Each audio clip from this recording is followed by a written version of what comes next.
everyone tonight to the Northwest San Pedro Neighborhood Council meeting. What I wanted to give you is a few handouts tonight. First, to show you the district that I represent. It's all in white. It starts at Jefferson High School downtown, almost by the Garment District, all the way south, and it encompasses this District 7 academically, compared to all of LAUSD, our schools grew the most. And I'm real proud of that. I really am. I take no credit, but I try to support every one of our teachers and our great principals to do that. And I'm very proud.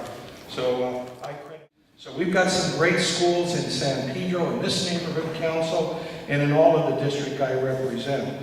I've been on the board 3.5 years, and I've got to tell you, thank gosh I've been a principal and a assistant superintendent in a local district soup, and then a superintendent of schools running all of the schools in West Covina for 3 years. I know budget. So I've had to sit on a board of education because of state cuts and because of declining enrollment, and it's real interesting. They're not leaving the city, they're going to other opportunities. One of the highest scoring schools in the state, I'm so proud of, is at Harbor College. And they do not cherry pick the kids. They're not magnet kids.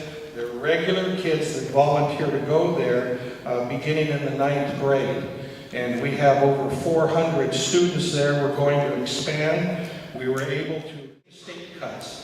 Then in the last 7 years, we've lost 134,000 students.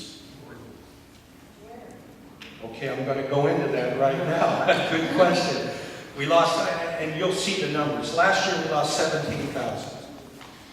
8 of those went to charter schools. Went to charters. They're our children. They're basically our schools. We approve them for 5 years. They don't perform, we cut them off because we have to improve. The rest went to other districts living in our area. I'll give you a classic example. In Torrance, in just the city of Gardena, we have 500 children in the city of Gardena that do not go to the middle school. They go to Torrance. Torrance collects the money and does it. Norbond, significant numbers go to Torrance. Look at the Air Force that live in San Pedro. They passed and tried to get laws passed so they could go to El Segundo and Palos Verdes schools. And they're our neighbors. I went off on the general when I was local district soup. I loved him serving the country, but you don't mess with our community. My children go to San Pedro High, so can yours. It's just the way I feel. And I'm biased. And you're going to hear a lot of stories, and I know it's contentious, as we passed a school choice motion. What that means is schools that haven't improved in 5 years, that are on the federal list saying you're not doing things at all, those schools are having to write a plan along with other groups. And the superintendent and some experts in education say it hasn't worked for 5 years. We're going to approve the best plan for 5 years to run that school and change the lives of those children. I got to tell you, one of my colleagues is bringing up a vote to allow corporate sponsorship, not sales at schools. We think that may generate $18 million. That's going to go to art and sports programs. Dropout rate at Pedro, he'll talk about it, has gone down, and it's next year the state's going to calculate it like we do, over a 4-year period, not just if you disappear and you come back, they count you as gone forever. But very, very good question about dropout rates. Just wanted to share some data. We're not happy with dropout rates at San Pedro High School. However, last year they reduced dropouts by 11%. The San Pedro dropout rate is 21.9%. It's at the state average. So that's still too darn high for us. And we're not going to be happy until we're getting close to 100% graduation. Now, I have 3 questions for you from our committee.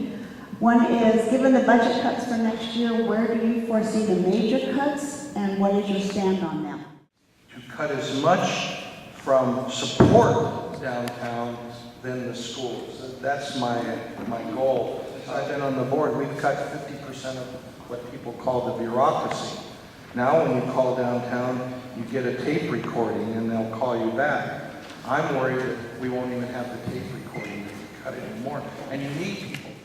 The next question is where is the district headed with regards to sixth grade staying at the elementary I level? would imagine that where there's space, we're going to allow local control to make that decision. We need to know About the curriculum and what you're doing to tell you about which classes are important, like what should be taken. Well, I'm glad you brought that up because Mike is looking at the pass-fail rate in every class in every high school. So part of it will be to look, and I've got to tell you, when I was a principal and somebody was failing all their kids, I said, hey, you're failing them, that means I'm failing and you're failing too in instruction. And I've got to say that. So sometimes you Took a class from Dr. Vladovic many years ago, and I have to say that all the classes I took for my master's degree, and I'm not just saying this because I know him and I like him a lot, he was by far the best teacher that I have had in my higher education career. And he's doing a really good job for the schools and the school districts, and his heart is highly, highly in it. And what he's saying is honest, it's not political, which a lot of, as we know, people can get up and be very political. But he's very honest, and I admire him a lot. And he's a good person to want to mentor me. Thank you. Thank you. That made my day. Also, this man is instrumental in the formation of the teacher prep campus at Harbor College, and it's a great place, and he's the one that really went to bat to get it going. Does federal government provide anything approaching full support for their own mandated programs? 16%. 16%. 16%, and the state owes us about $45 million, my calculation. The state of California has to fund unfunded mandates. When they order you to do something, they've got to give you the money. Well, the state of California has a history of giving you $1 and say we'll pay you later. So right now, even the state doesn't fund its mandates. Questions from the audience. If you'd like to step forward. And I have a freshman and a senior at Pedro High School. And I just keep watching all the good programs being taken away. There's no extracurricular musical programs or arts or anything like that.